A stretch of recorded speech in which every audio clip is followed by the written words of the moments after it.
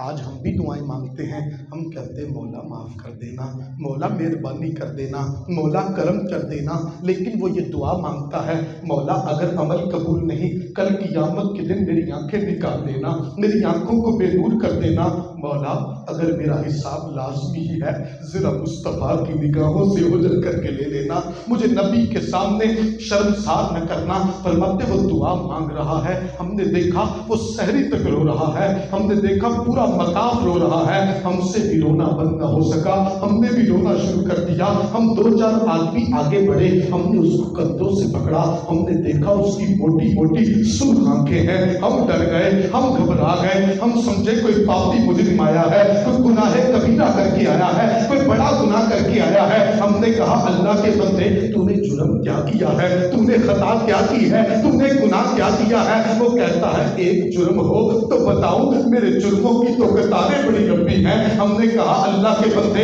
رب بڑا رحمان ہے، رحیم ہے، کریم ہے، وہ بڑے بڑے پاپیوں کو بخش دیتا ہے، بڑے بڑے خطاکاروں کو بخش دیتا ہے، بڑے بڑے سیاکاروں کو بخش دیتا ہے. او بابا تو اپنا نام تو بتا، اور تو ہے کون؟ وہ کہتا ہے دنیا تو مجھے